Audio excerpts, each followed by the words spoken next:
وأعد لهم عذابا مهينا। এদের জন্য অপমানজনক শাস্তি হবে, অপমানজনক। এই জন্য আমরা নবীরে কষ্ট দিতে চাই না। কেউ যদি নবীর সম্পর্কে অসৌজন্যমূলক কথা বলে আমরা এক সেকেন্ডের জন্য বরদাস্ত করি না।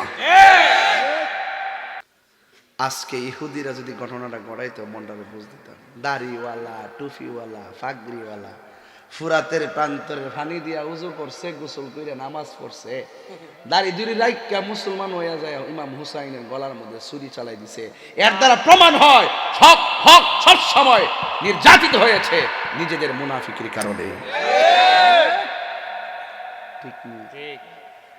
আজকে খবর লয়ে দেখে ইরান আর ইসরায়েল গেছে, বাংলাদেশ অনেকে ফতোয়াবাদী শুরু করছে ভাই ইরানে শিয়া শিয়া।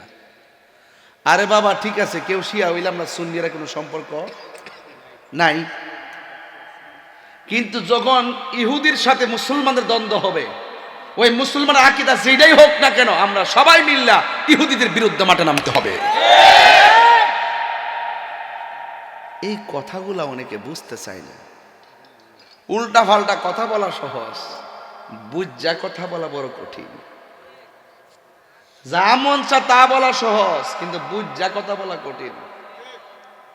আমার কি মানুষে কম কথা কম? আমার দেখছই না আমি জবাব দিতে, যেখানে যেটা লাগে এটা আমি করি।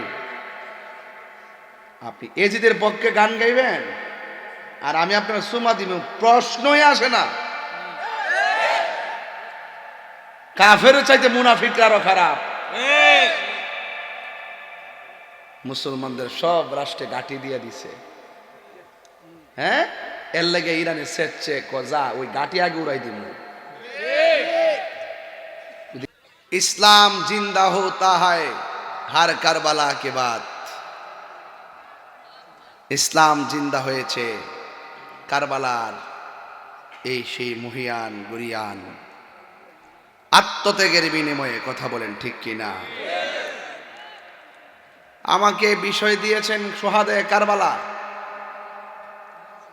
কারবালা শুধুমাত্র ঘটনা নয়, একটা চেতনার নাম। এজিদ নাম কেউ রাখে না, হুসাইনের নাম অভাব হয় না। রাসূল করিম সাল্লাল্লাহু আলাইহি ওয়াসাল্লাম বলেন, মান আহাব্বাল হাসান ওয়াল হুসাইনা ফাকাদ আহাব্বানি ওয়া মান আবগাদাহুমা ফাকাদ আবগাদানি। যে আমার হাসান হুসাইনকে কষ্ট দিল সে যেন আমি নবীরে কষ্ট দিল। যে আমার হাসান হুসাইনকে ভালোবাসলো সে যেন আমি নবীরে ভালোবাসলো। আল্লাহ মানা নবী মানা নয়, নবী মানলেই আল্লাহ মানা হয়। অনেকে এইগুলা বুঝে না। মাইকটা বালা পড়ছে রে, খুশি না? আমি কই মাইক বালা, মাইকের মালিক খুশি। মাইক বালা খুশি, মাইকের মালিক খুশি হইছে। তো নবীরে ভালোবাসলে যে আল্লাহ খুশি হয় এই সিস্টেমটা বুঝে না, কেমনে কি তা হয়।